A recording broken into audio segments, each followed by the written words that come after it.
जम्बूद्वीपे भरतखंडे आर्यावर्ते भारतवर्षे। जम्मू टॉक्स देखने वाले हमारे सभी दर्शकों का बहुत बहुत स्वागत, अभिनंदन। मैं हूं आपके साथ निधीश गोयल, करता हूं आप सभी का यथोचित अभिवादन।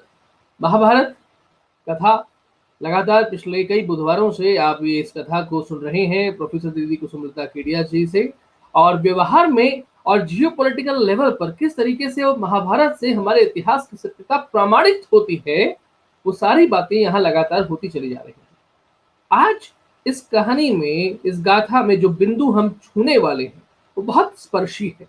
जी हाँ, जब हम अक्सर आजकल एक एक कंपनी है मिंत्रा नाम की, उस कंपनी ने एक विज्ञापन चलाया है। आज ही मैंने वो विज्ञापन देखा, और विज्ञापन में ये है कि दुशासन द्रौपदी का चीरहरण कर रहा है और भगवान श्री कृष्ण मोबाइल में ऑनलाइन शॉपिंग करने में व्यस्त हैं, क्योंकि मिंत्रा कह रहा है कि उसकी एक्स्ट्रा लॉन्ग साड़ी है। हमारे यहाँ के कथानकों को किस तरीके से दुर्भावना के साथ में व्यवहार में लाया जा रहा है, और हमें पता भी नहीं चलता। इसीलिए पता नहीं चलता क्योंकि उनके कितने बड़े आदर्श हैं उसके बारे में हमें उतना ही मालूम है जितना हमें यूं करके बताया गया है कि 5 पांडवों की पत्नी एक थी। ऐसे में क्या हमें ये मालूम होगा कि पांचाल राज में उस समय बहुपतित्व की प्रथा हुआ करती थी? अकेले द्रौपदी के साथ में ऐसा नहीं था। जब हमें यह बताया जाएगा कि यानी कुंती ने ये कहा कि जो भिक्षा तुम लाए हो उसे पांचों बांट करके खा लो, और हम ये सोच बैठेंगे हमारे देश की संस्कृति और दर्शन के बारे में कि एक महिला को भिक्षा माना हुआ था। क्या ये बात वैसी ही है जैसी दिखाई गई है, या बात कुछ और थी, दिखाई कुछ और जा रही है और हम समझ कुछ और ही रहे हैं? इन सब के बारे में ठीक से हमें चर्चा करनी चाहिए, बात करनी चाहिए, और समझ में आने जैसी कुछ चीजें हमारे दिमागों में जानी चाहिए। यही उद्देश्य है जम्बू टॉक्स का, जिसको लेकर के ये प्लेटफॉर्म अब तक खड़ा हुआ है। फिर आप सभी से निवेदन है कि ये जम्बू टॉक्स है, ये जम्बू थॉट्स है। इस विचार को पूरे अधिकार के साथ ग्रहण कीजिए। किसी भी कारण से हमने चैनल अब तक सब्सक्राइब नहीं किया है, डू सब्सक्राइब द चैनल। बगल वाली घंटी बजाकर बेल आइकन एक्टिवेट करें, जिससे हमारे सभी नोटिफिकेशंस आप तक पहुंच सके। वीडियो को लाइक और शेयर करें। और चूंकि आर्थिक सहयोग एक बड़ी जरूरत हमारे लिए बन चुकी है तकनीकी रूप से अपने आप को समृद्ध करने के लिए, अगर आपसे सामर्थ्यवान रूप से, क्षमतावान रूप से ये संभव हो सके तो जरूर कीजिएगा। मैं स्वागत करता हूं हमारे बीच पधारी हुई प्रोफेसर दीदी कुसुमलता केडिया जी। दीदी जी प्रणाम, स्वागत आपका। कैसी हैं? नमस्कार। अच्छी हूँ जी। जी दीदी। तो आज का जो विषय है वो अत्यंत महत्वपूर्ण है, क्योंकि ये महाभागा भगवती पूर्ण स्वरूपा द्रौपदी जी की कथा है। संपूर्ण भारतवर्ष, और कौन सा भारतवर्ष, ये संपूर्ण जम्बू द्वीप जी पिछले 5100 साल से निरंतर प्रातः काल जिन पंच कन्याओं का स्मरण करता है, समस्त अर्जित पापों के नाश के लिए, मन शरीर बुद्धि को मल रहित करने के लिए, उनमें एक पुण्य नाम है भगवती द्रौपदी। जी हमारे यहाँ पंच कन्याओं का स्मरण नित्य करते हैं। मैंने भी बचपन में बहुत किया, माँ ने सिखाया था। उनमें है द्रौपदी, कुंती, मंदोदरी, तारा, अहिल्या। इन पांचों को कन्या माना गया है। अभी तक मुझे इसका रहस्य ठीक से ज्ञात नहीं है कि कन्या मानने का कारण क्या है, किंतु संपूर्ण भारतवर्ष, यानी ये पाकिस्तान, ये बांग्लादेश, ये नेपाल, ये तिब्बत, ये सिक्योंग, ये पांचोस्तान, ये तालिबान के कब्जे वाला अफगानिस्तान, ये ईरान वाला क्षेत्र, कैस्पियन सागर से साइबेरिया तक का क्षेत्र, इसके कोटि कोटि स्त्री पुरुष आबाल वृद्ध नित्य प्रातः काल जिन महासती का स्मरण करते हैं, उनमें से एक भगवती द्रौपदी की कथा आज है। और प्रीस्ट, चर्च के प्रीस्टों की दुष्टता, कम्युनिस्टों की दुष्टता और हम सनातन धर्मी हिंदुओं की मूढ़ता को छाड़ छाड़ करके नाश कर देती है। अतः हम सब भाग्यशाली हैं, मैं जो कथा पढ़कर सुना रही हूं और आप सब जो सुन रहे हैं। तो सबसे पहले ये जहां तक मुझे ध्यान है, ये कथा मैंने सुना दी कि महाराज द्रुपद ने यज्ञ किया और यज्ञ से 2 संतान उत्पन्न हुई। एक श्यामा द्रौपदी, अग्निवर्णा परम तेजस्विनी द्रौपदी, और दूसरे महावीर धृष्टद्युम्न। धृष्टद्युम्न का जन्म ही हुआ आचार्य द्रोण के समाप्ति के लिए, और उन्हीं आचार्य द्रोण ने धृष्टद्युम्न को अस्त्र शस्त्र शिक्षा दी। ये है भारतवर्ष की महान उदार, महान धर्ममय, महान क्षत्रियोचित, महान ब्राह्मणोचित, महान चतुर्वर्ण पर आधारित व्यवस्था। तो महाराज द्रुपद चाहते थे कि द्रौपदी का विवाह धनुर्धर गांडीवधारी अर्जुन के साथ हो, इसलिए उन्होंने ऐसी कठिन लक्ष्य भेद की प्रतियोगिता रखी जो उनका अभिप्राय था कि समस्त आर्यावर्त में अर्जुन के अलावा कोई भी उस घूमती हुई मछली का आंख भेदन नहीं कर सकेगा। तो इसको वीर्य शुल्का पहले बताया गया है कि जो लक्ष्य भेदन करेगा उसी से द्रौपदी का विवाह होगा। और ये अपेक्षा थी कि ये इतना कठिन है कि केवल गांडीवधारी अर्जुन ही इसका भेदन कर सकते हैं। तो समस्त आर्यावर्त के, समस्त भारतवर्ष के राजाओं को निमंत्रण गया, और जो प्रसंग है ये है पृष्ठ संख्या 620 पर, अध्याय है 185, और धृष्टद्युम्न द्रौपदी को स्वयंवर में आए हुए राजाओं का परिचय दे रहे हैं। राजकुमारी को, तेजस्विनी को उनके भाई बता रहे हैं कौन कौन से राजा कहाँ कहाँ से आए। ये सुनने योग्य है हमारे जियो पॉलिटिकल क्लेम के लिए। सबका नाम तो नहीं पढ़ूंगी, कुछ नाम पढ़ रही हूँ।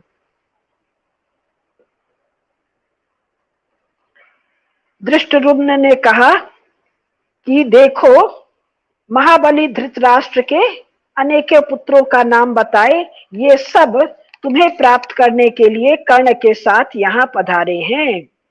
इसके सिवा और भी असंख्य असंख्य महामना क्षत्रिय शिरोमणि भूमिपाल यहाँ आए हैं। उधर देखो, गांधार राज सुबल के पुत्र शकुनी, अफगानिस्तान काबुल, उसके नीचे गजनी और उसके नीचे कंदहार, वही गांधार जहां के महाराजा 5100 साल पहले कौन है? सुबल, और महाराज के पुत्र हैं शकुनी युवराज, ये आए हैं। और शकुनी के, महाराज सुबल के 3 पुत्र हैं, शकुनी, वृषक और बृहद्वल। गांधार, कंदहार, अफगानिस्तान भरत भूमि है। गांधार राज के ये सभी पुत्र यहाँ पधारे हैं। अश्वस्थामा और भोज भी पधारे हैं। राजा बृहंत, मणिमान, दंडधार, सहदेव, जयसेन, राजा मेघसंधि अपने दोनों पुत्रों संग, और उत्तर के राजा विराट, वृद्धक्षेम के पुत्र सुशर्मा, राजा सेनाबिंदु, सुकेतु और उनके पुत्र सुरवचा, सुचित्र, सुकुमार, वृक, ये सब आए हुए हैं। इसके अलावा महाबली सुषेण, उशीनर देशीय शिवी तथा चोर डाकुओं को मार डालने वाले कारुषाधिपति भी यहाँ आए हुए हैं। इसके अलावा ये तथा और भी अनेक जनपदों के शासक, भूमंडल में विख्यात बहुत से क्षत्रिय वीर तुम्हारे लिए यहाँ पधारे हैं। हे भद्रे, ये पराक्रमी नरेश तुम्हें पाने के उद्देश्य से इस उत्तम लक्ष्य का भेदन करेंगे। बहुत लंबी लिस्ट है। हाँ, इसमें जो मैं खास ढूंढ रही थी, काम्बोज देशी सुदक्षिण पूर्ववंशी और दृढ़ धनवा भी आए हुए हैं। ये जो काम्बोज देशी कौन है? यही जो पांचों स्थान है उनमें एक क्षेत्र का नाम उस समय काम्बोज था। ये तो हम लोगों को ध्यान रहना चाहिए। ये पांचों स्थान की जो पॉलिटिकल लाइन है, ये आर्बिट्रेरी, आर्टिफिशियल, इलीगल, अनहिस्टोरिकल लाइन है, जो खींची गई है बिखरते हुए कम्युनिस्ट रशिया के द्वारा 1990 और 91 में। ये हिस्टोरिकल लाइंस नहीं है, ये हिस्टोरिकल पॉलिटिकल डिवीजन नहीं है, ये लीगल पॉलिटिकल डिवीजन नहीं है, ये आर्बिट्रेरी पॉलिटिकल डिवीजन है। इसलिए संपूर्ण क्षेत्र में महान अशांति, कलह, क्लेश, विग्रह को जन्म देने वाले हैं। इनका मिटाकर सही रूप इनको दिलाना, हिस्टोरिकल रूप दिलाना बहुत जरूरी है। उसमें ये काम्बोज देश का नाम आता है। फिर कथा है कि इन सभी राजाओं ने लक्ष्य भेदन का प्रयास किया और उसमें असफल हो गए। अब जब ये बहुत सी लंबी कहानी है वो हम छोड़ दे रहे हैं, एक प्रसंग हम ला रहे हैं। वो प्रसंग है फिर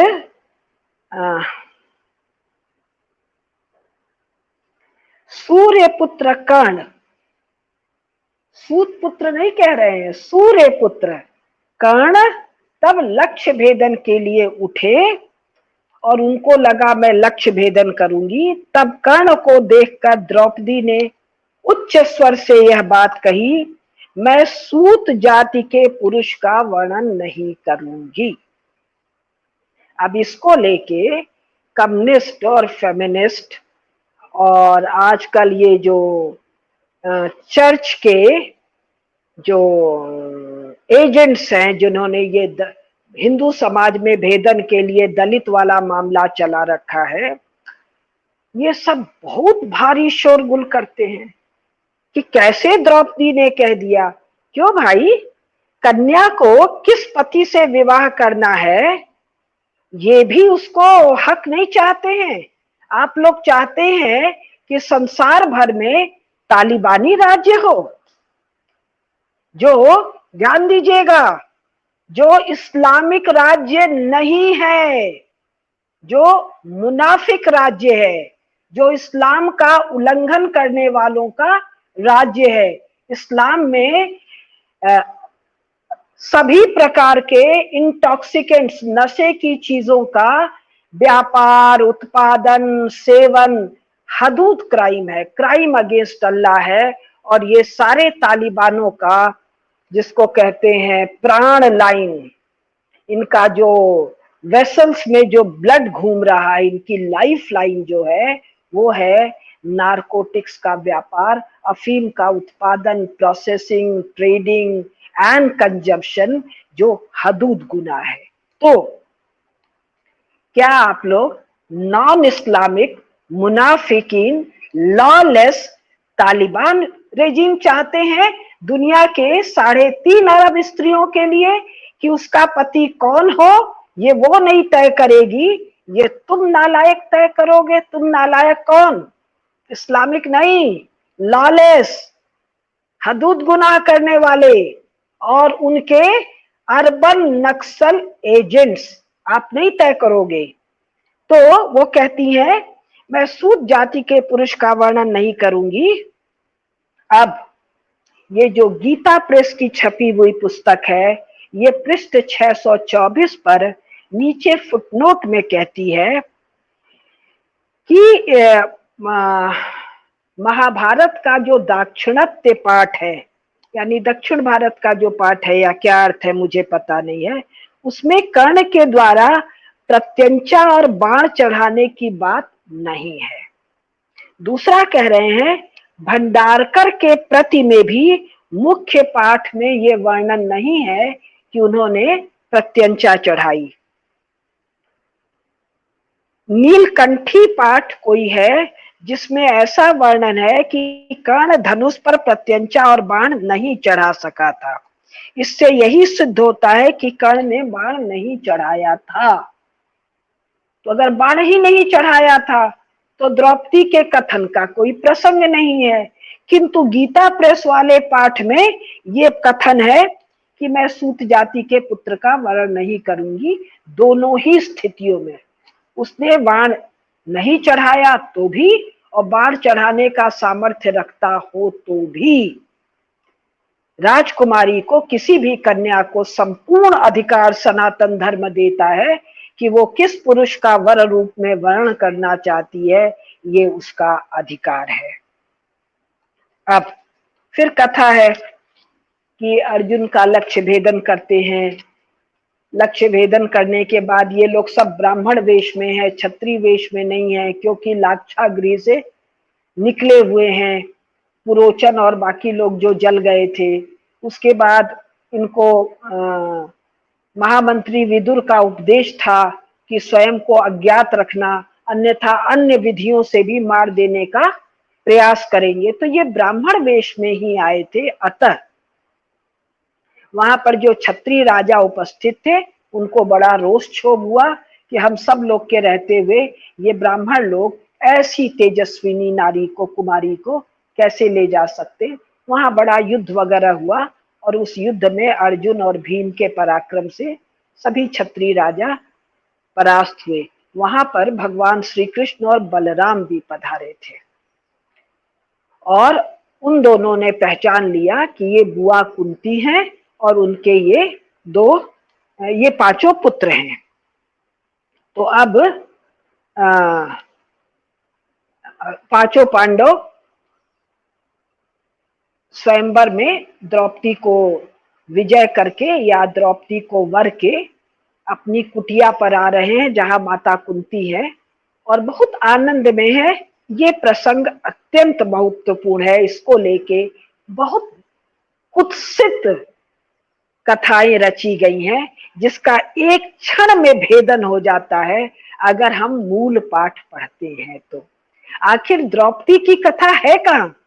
द्रौपदी की कथा तो महाभारत में है।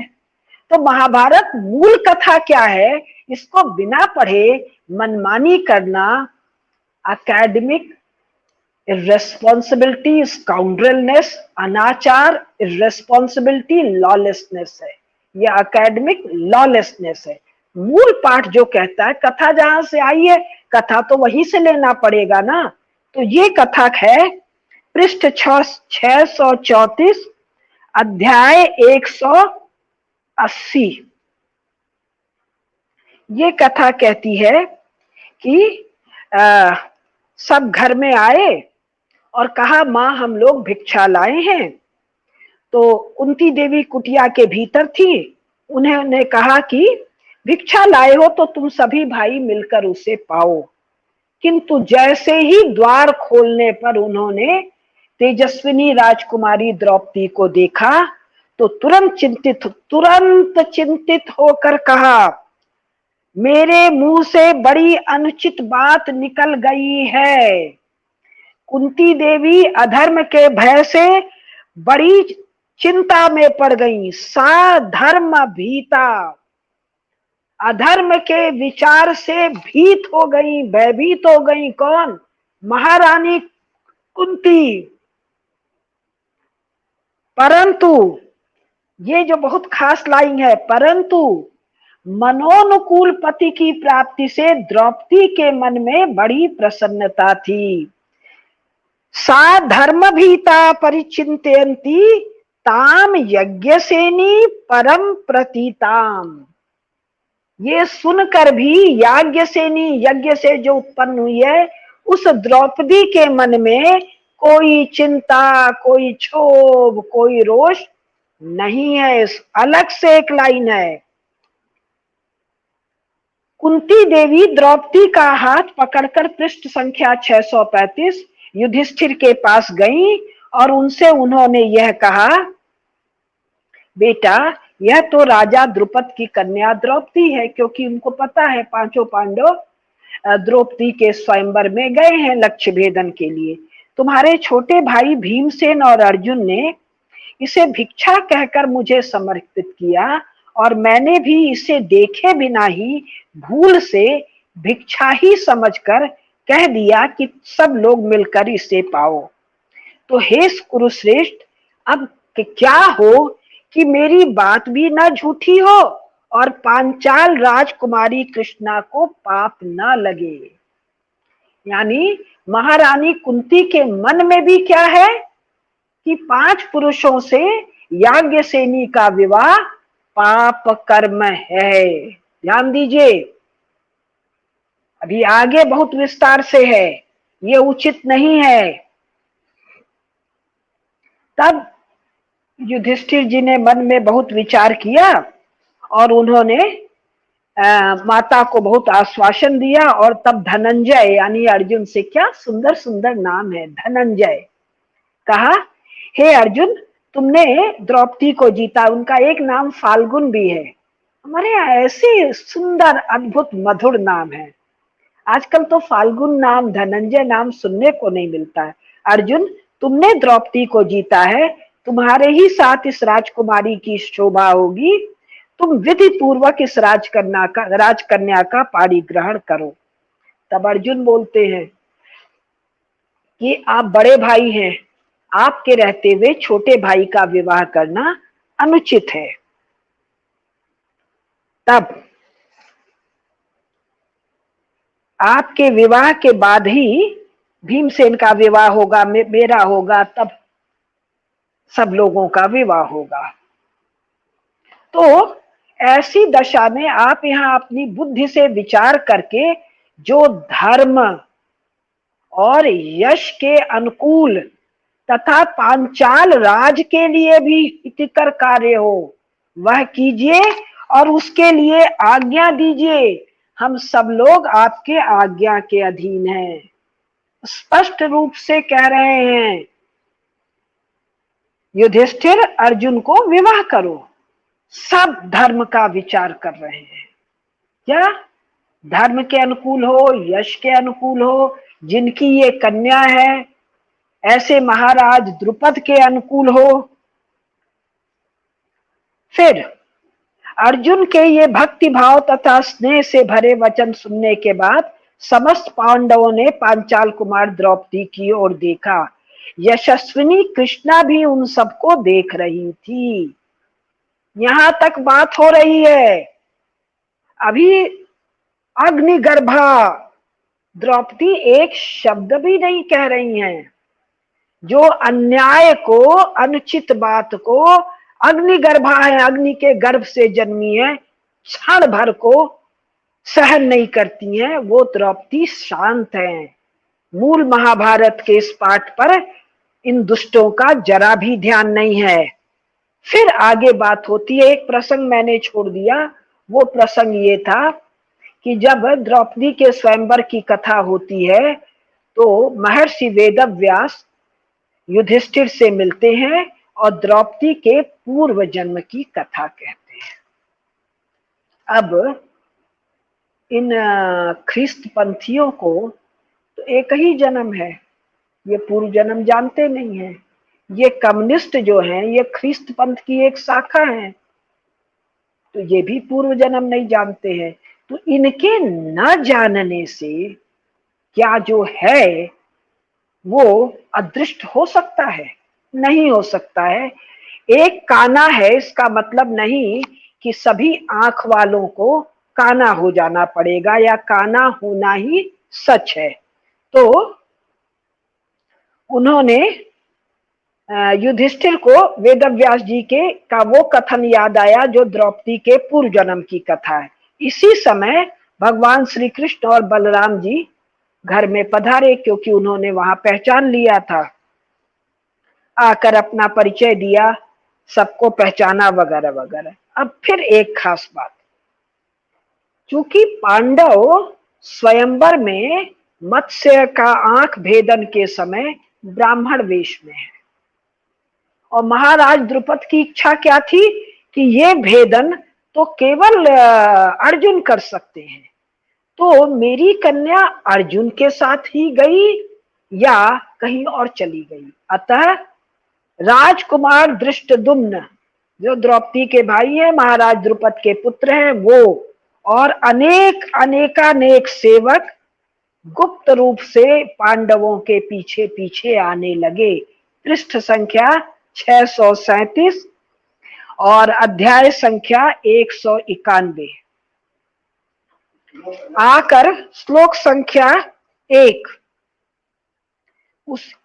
जब कुरुनंदन भीमसेन और अर्जुन कुमार के घर जा रहे थे, उसी समय पांचाल राजकुमार धृष्टद्युम्न गुप्त रूप से उनके पीछे लग गए। उन्होंने चारों ओर अपने सेवकों को बैठा दिया और स्वयं भी अज्ञात रूप से कुम्हार के घर में छिपे रहे। तब उन्होंने जो देखा उसमें के बहुत सारा वर्णन है, मैं केवल एक वर्णन सुना रही हूँ। वो क्या है? महारानी द्रौपदी। कौन है ये महारानी? महाराज पांडु की पत्नी। कौन है महाराज पांडु? दिग्विजयी सम्राट। दिग्विजयी सम्राट महाराज पांडु की महारानी कुंती धरती पर सो रही है और उन दिग्विजयी सम्राट के ये 5 पुत्र भी धरती पर सो रहे हैं। और महाराज द्रुपद की राजकन्या जो यज्ञ से उत्पन्न हुई है, इसके बारे में विस्तार से वर्णन आएगा। कैसी अद्भुत कांति है! ये पूर्व जन्म में लक्ष्मी है और इनके शरीर की जो गंध है, जो परिमल है, वो 1 कोस दूर तक जाती है। ऐसी देव कन्या लक्ष्मी स्वरूपा द्रौपदी भी धरती पर शयन कर रही है। ये है धर्म, ये है भारतवर्ष, जहां जो समृद्धि के शिखर पर है, वो धर्म के लिए धरती पर शयन भी उसको सम है। ये राजाओं का कुल और शील है।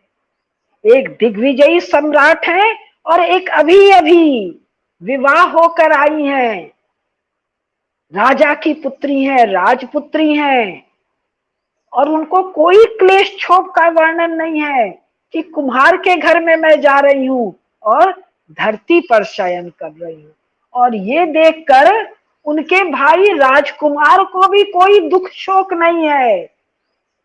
ये सब सहज है, क्योंकि विभिन्न परिस्थितियों में रहना क्षत्रिय के लिए, राजा के लिए, श्रेष्ठ लोगों के लिए, अभिजन के लिए, सामान्य जन के लिए सहज है। तब ये सब देखने के बाद राजकुमार धृष्टद्युम्न तेजी से चले कि जल्दी से चलकर महाराज को ये सारी बातें बताऊं मैं। तब जब वहां पहुंचते हैं तो द्रुपद जी खूब चिंता करके पूछते हैं। क्या पूछते हैं? कि हे बेटा, मेरी पुत्री कृष्णा कहाँ गई? कौन उसे ले गया?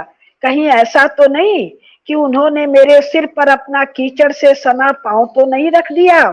माला के समान सुकुमारी और हृदय पर धारण करने योग्य मेरी लाडली पुत्री स्मशान के समान अपवित्र किसी पुरुष के हाथ में तो नहीं पड़ गई? आजकल हो तो तुरंत डिवोर्स करवाएंगे। ये डाइवोर्स की व्यवस्था किसने बनाई? इंडियन ये जो हिंदू विवाह एक्ट में प्रोफेसर अंबेडकर साहब ने बनवाई। कहां से आई है डिवोर्स की व्यवस्था? ये क्रिश्चियन कानून से आई। डाइवोर्स का कोई भी हिंदी नाम, कोई भी संस्कृत नाम, कोई भी तेलुगु नाम, तमिल नाम, कन्नड़ नाम, असमिया नाम, कश्मीरी नाम, डोगरी नाम भारत में नहीं है। इस्लाम में है तलाक। तो इस्लाम और क्रिश्चियन मान्यताओं को 1947 के बाद संपूर्ण भारत के ऊपर लादने का काम किया है इस संविधान ने, और बिना किसी से पूछे हुए, जांचे हुए और समझे हुए। इसको डिक्टेटरशिप नहीं कहेंगे तो और किसको डिक्टेटरशिप कहते हैं। फिर धृष्टद्युम्न कहते हैं कि भाई मैंने उन लोग सब वर्णन किया और कहा कि महाराज उन पांचों की जो बातें मैंने सुना वो बातें वैश्यों शूद्रों तथा ब्राह्मणों जैसी नहीं थी। तो कैसी थी? बातें तो क्षत्रियों जैसी ही थी। तब महाराज द्रुपद इन सबको अपने घर स्वागत सत्कार के लिए बुलाते हैं और स्वागत सत्कार के लिए बुलाने पर इनके शील की परीक्षा करते हैं।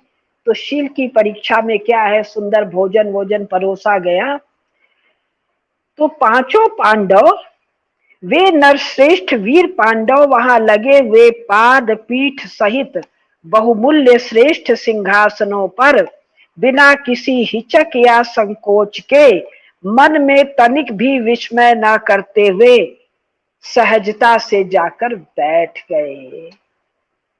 भारत का नरेंद्र 2014 के बाद जब भारत के प्रधानमंत्री के रूप में वो हवाई जहाज में चढ़ता है तो उसके सिंह की चाल दर्शनीय होती है।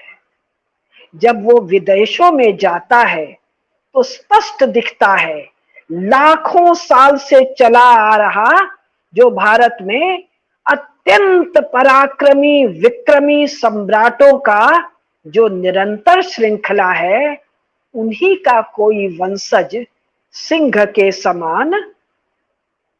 अब वो बाकी शेष वर्णन छोड़ देते हैं। सिंह जिस प्रकार जंगल में शेष को देखता है उसी प्रकार भारत का ये विक्रम संपन्न नरेंद्र जब बाहर जाता है तो शेष हेड्स ऑफ स्टेट को वैसे ही देखता है जैसे सिंह जंगल में अन्यों को देखता है। तो इससे पता चल जाता है आपकी विरासत क्या है।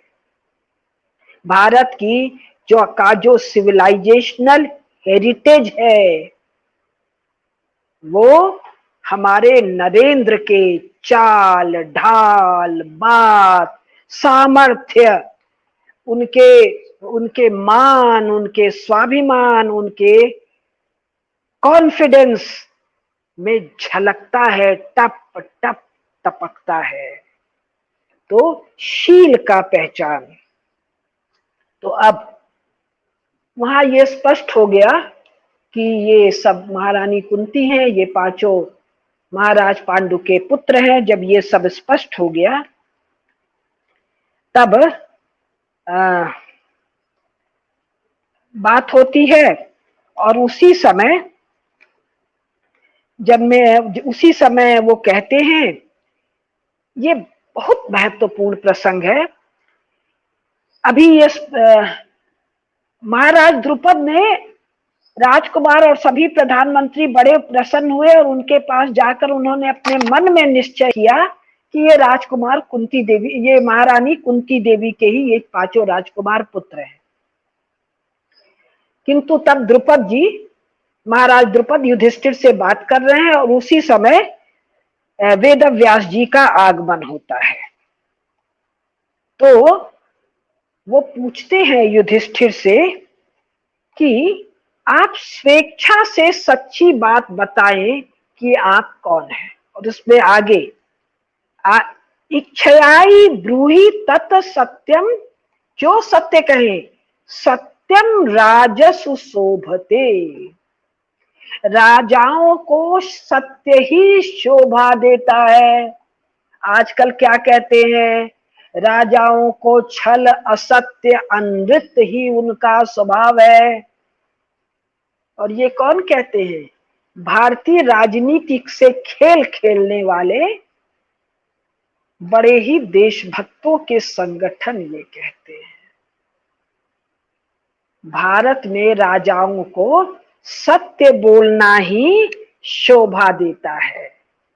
महाराज द्रुपद युधिष्ठिर से कहते हैं, इच्छयाई ब्रूहि तत् सत्यम, सत्यम राजसु शोभते, इष्टापूर्तेन च तथा वक्तव्यम अनृतम न तू। ये पृष्ठ संख्या 645, अध्याय 194, श्लोक संख्या 6 कि राजाओं में इष्ट और पूर्ति की अपेक्षा सत्य की ही अधिक महिमा है, अतः राजा को असत्य नहीं बोलना चाहिए। तो बताइए आप कौन हैं? अब इसके फुटनोट में कहा है, इसको सुनिए ध्यान से। इष्ट और पूर्त क्या है? यानी राजा के लिए इष्ट कर्म भी है और पूर्त कर्म भी है, किंतु इन दोनों से अधिक महत्ता का सत्यवाचन है। सुनिए, राजा के लिए आवश्यक कर्म इष्ट, अग्निहोत्र, तप, सत्य भाषण, वेदों की आज्ञा का निरंतर पालन, अतिथियों का सत्कार, बलि वैश्व देव कर्म, ये इष्ट कहलाते हैं। 1947 के बाद भारत के एक भी राजा ने जो अपने को मंत्री कहता है, इनमें से एक भी इष्ट कर्म किया है? एक भी। फिर कहते हैं बावली, कुआं, पोखरा, देव मंदिर निर्माण, अन्नदान और बगीचे लगाना, इनका नाम पूर्त कर्म है। भारत के राजाओं ने ये पूर्त कर्म किए हैं जो अपने को मंत्री कहते हैं, या पहले के किए गए पूर्त कर्मों को नष्ट किया है, संहार किया है? किसके नाम पर? सोवियत रूस, इंग्लैंड के नकल के स्टेट स्पॉन्सर्ड डेवलपमेंट पॉलिसीज के नाम पर। बहुत महत्वपूर्ण है कि हम लोग कम से कम एक बार महाभारत का हिंदी पाठ तो जरूर करें। फिर आगे चर्चा आती है कि हम लोग क्षत्रिय ही हैं और सारी बात होती है, तो महाराज द्रुपद वगैरह और जो राजा वहां इकट्ठे हैं वो बहुत प्रसन्न होते हैं और पता चलता है कुंती हैं, पांचों पांडु पुत्र हैं। तो वही प्रतिज्ञा होती है कि हम आपको आपका राज्य दिलवा कर रहेंगे। पुरानी कथा याद कीजिए। पुरानी कथा ये है कि महाराज पांडु हस्तिनापुर के शासक हैं, उनको एक श्राप है, राज्य छोड़ के वो तपस्या करने जाते हैं, वहां पांचों संतानों का जन्म होता है। राज्य अपने अंधे बड़े भाई धृतराष्ट्र को देके जाते हैं, फिर लौट के आते हैं पांचों भाई, तो उनको युवराज पद देते हैं महाराज धृतराष्ट्र। अचानक उनके मन में बहुत ईर्ष्या और द्वेष जागता है और उसके बाद ये लाक्षागृह का प्रसंग है, यानी राज्य युधिष्ठिर का ही है। ये महाराज धृतराष्ट्र न केवल मान चुके हैं वरन वो प्रक्रिया शुरू कर चुके हैं, उनको युवराज पद पर अभिषिक्त कर चुके हैं और बाद में लाक्षागृह है। तो ये कहते हैं और फिर वो कहते हैं, अब ये मूल प्रसंग द्रौपदी वाला शुरू होता है कि हे अर्जुन, आज के पुण्यमय दिवस में मेरी पुत्री का विधि पूर्वक पारिग्रहण करें। तब युधिष्ठिर कहते हैं, राजन, विवाह तो मेरा भी करना होगा। तब वो कहते हैं कि ठीक है, आप ही विवाह कर लीजिए। तब युधिष्ठिर कहते हैं, राजन, द्रौपदी तो हम सभी भाइयों की पटरानी होगी। मेरी माता ने पहले हम सब लोगों को ऐसी आज्ञा दे रखी, स्पष्ट, गोल मोल लंबा चौड़ा छल प्रपंच कुछ नहीं, स्पष्ट।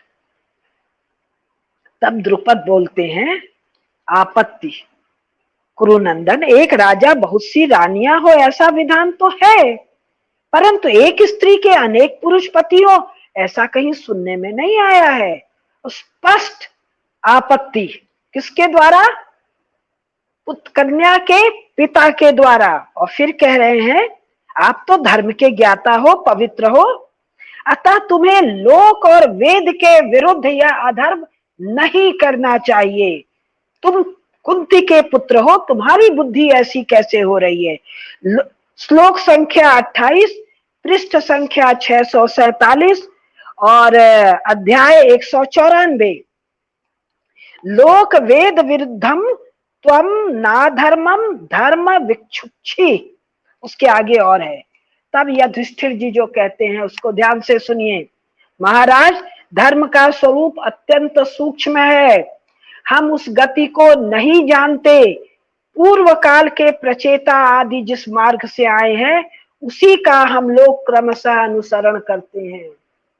महाराज, सार ये है कि मेरी बुद्धि अधर्म बुद्धि नहीं है, हम जो धर्म का मार्ग है जो पूर्व काल से चला आ रहा है हम उसी का अनुसरण करते हैं।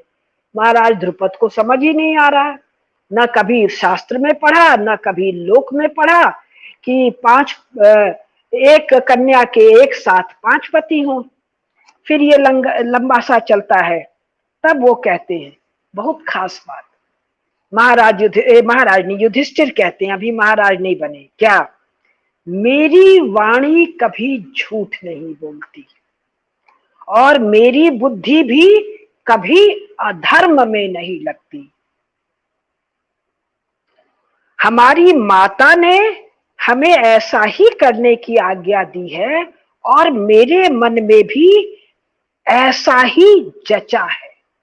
बहुत गूढ़ बात है। जो नित्य सत्य का पालन करता है, जो नित्य धर्माचरण करता है, उसके चित्त में यदि अनायास कोई स्पंदन है, कोई विचार है, कोई भाव है, तो वो धर्म और सत्य के ही अनुकूल होगा, ऐसा शास्त्रों का कथन है। अभी आगे आएगा। तब द्रुपद जी थॉरोली कंफ्यूज हो जाते हैं, क्योंकि ये धर्मराज के पुत्र हैं, अत्यंत धर्म पालक है। पहले युधिष्ठिर का पूरा वर्णन राजकुमार युधिष्ठिर का आ चुका है। धर्म के ज्ञाता हैं, गूढ़ धर्म की सूक्ष्म गति के ज्ञाता है। जो कह रहे हैं वो तो महाटपटा है, मानूं तो मुश्किल, नहीं मानूं तो मुश्किल, करूं क्या? तब वो कहते हैं कि ठीक है, हे युधिष्ठिर, आपकी माता और मेरा पुत्र धृष्टद्युम्न तीनों मिलकर विचार करो भाई, करना क्या है। इसी समय भगवान वेदव्यास वहां अकस्मात आ पहुंचे। अब वो कहेंगे जी यहाँ इसमें वैसे यहाँ पर तो भगवान नहीं, मूल श्लोक पे तो भगवान नहीं है, मूल श्लोक में है द्वैपायन जी वहां पर आ गए, यानी वेदव्यास जी वहां पर आ गए। तब लंबी कहानी है, उसमें जो सार है वो सुना रहे हैं। व्यास जी कहते हैं, अत्यंत गहन होने के कारण शास्त्रीय आवरण के द्वारा ढके हुए, अतएव इस लोक वेद विरुद्ध धर्म के संबंध में तुम में से जिसका जिसका जो मत हो उसे मैं सुनना चाहता हूं। भाई एकदम साफ दिख रहा है, लोक विरुद्ध है ये आचरण कि एक कन्या का 5 पुरुषों से विवाह हो, और वेद विरुद्ध भी है ये आचरण। तो तुम लोग जो यहाँ बैठे हो सभा में, आप लोग अपना अपना मत मुझे बताइए। तो द्रुपद कहते हैं कि भाई ऐसा व्यवहार में कभी सुना नहीं, लोक में सुना नहीं, और ऐसा धर्म का आचरण करते हुए भी किसी को नहीं देखा। तो मैं इस धर्म विरोधी आचार को काम में नहीं लाना चाहता हूं। मुझे तो इस कार्य के धर्म संगत होने में सदा ही संदेह जान पड़ता है। यानी लगातार विचार विमर्श हो रहा है, और अब विचार विमर्श के सभापति के रूप में वेदव्यास जी स्वयं पधारे हैं और डायरेक्ट अंबेडकर जी की तरह इंडियन मैरिज एक्ट नहीं पास करवा दिए। भाई सबका जो मत है बताओ, फिर मैं अपना अभिमत दूंगा। तो महाराज द्रुपद का स्पष्ट मत है, लोक विरुद्ध है, धर्म विरुद्ध है, नहीं करूंगा। फिर धृष्टद्युम्न बोलते हैं कि भाई आप आ गए हैं, ब्राह्मण है, तपोधन है, आप ही बताइए, बड़ा भाई सदाचारी होते हुए भी अपने छोटे भाई की स्त्री के साथ कैसे समागम कर सकता है? किंतु धर्म का स्वरूप अत्यंत सूक्ष्म होने के कारण हम उसकी गति को नहीं जानते। यहाँ तो सड़क पर चलता फिरता ऐरा गैरा high school inter BA MA, कौन सा high school inter BA MA, वो इंग्लैंड वाला पूरा नहीं, ख्रिस्त पंथ पर आधारित इंग्लैंड का निष्कासित दूषित 100-150 साल पुराना शिक्षा, भारतीय शिक्षा आयोग जो भारत में पढ़ाता है, उसको पढ़ के आया हुआ हर कोई ऐरा गैरा धर्म पर मत ही देता है। ये धर्म है, ये अधर्म है, किसी से पूछने की जरूरत नहीं है। लेकिन एक थप्पड़ कोई लगा दे तो इसमें धारा कौन सा लगेगा, ये पूछने वकील के यहाँ जाएंगे। हम उस गति को नहीं जानते, अतः यह कार्य अधर्म है या धर्म, इसका निश्चय करना हम लोगों के लिए असंभव। और राजा ये धृष्टद्युम्न कौन है? जो आचार्य द्रोण के यहाँ सभी वेदांगों शास्त्रों की शिक्षा पाकर आए हैं, वो भी कह रहे हैं मोटा माटा तो बता सकता हूं, इससे नहीं। फिर भी हम किसी प्रकार ये सम्मति नहीं दे सकते कि राजकुमारी कृष्णा 5 पुरुषों की धर्मपत्नी हो। यानी कन्या के भाई और पिता का स्पष्ट अभिमत है ये विवाह नहीं होगा। माता कुंती का स्पष्ट मत है, लोक विरुद्ध है, देव विरुद्ध है, लेकिन करूं क्या, मेरी वाणी भी झूठी ना हो और कृष्णा को पाप ना हो, कोई ऐसा उपाय हो तो बताओ। 3 श्रेष्ठ लोगों का मत है, लोक विरुद्ध है, वेद विरुद्ध है। फिर युधिष्ठिर कहते हैं, मेरी ये बहुत महत्वपूर्ण है, पृष्ठ संख्या 639, अध्याय 195 और पृष्ठ संख्या 649 और श्लोक संख्या 13 और 14। मेरी वाणी कभी झूठ नहीं बोलती, मेरी बुद्धि भी कभी अधर्म में नहीं रहती, परंतु इस विवाह में मेरे मन में प्रवृत्ति हो रही है। किसके सामने कह रहे हैं? वेदव्यास जी के सामने।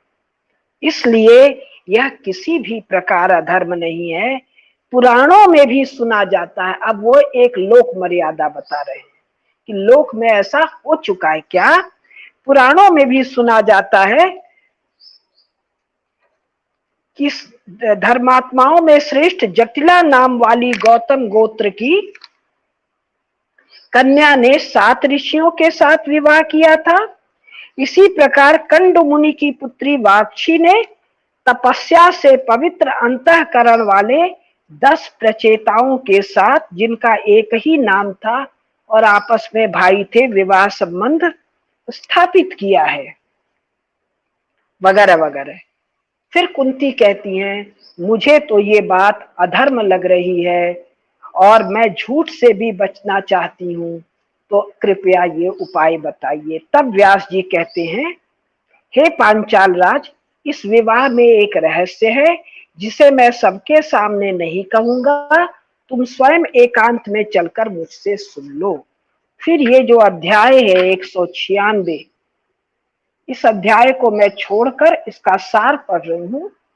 ये है व्यास जी का द्रुपद को पांडवों तथा द्रौपदी के पूर्व जन्म की कथा सुनाकर दिव्य दृष्टि देना और द्रुपद को स्वयं दिव्य दृष्टि से इन दोनों के जन्म की कथा, जन्म का प्रसंग जान लेना।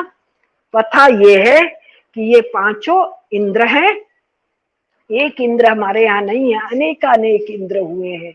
एक कथा है, पता नहीं महाभारत में है कि पुराण में है, कि एक बार एक चींटियों का झुंड जा रहा था, एक दीवार पर चढ़ रहा था, तो किसी ऋषि ने कहा ये सभी की सभी एक समय इंद्र थी यानी जो इंद्र थी वही चींटी योनि में पुनः आई है। तो हमारे यहाँ अनेक इंद्र हुए हैं, तो ये 5 भी इंद्र हैं और ये भिन्न भिन्न समय में द्रौपदी स्वर्गलोक की लक्ष्मी है और इनकी पत्नी रही हैं।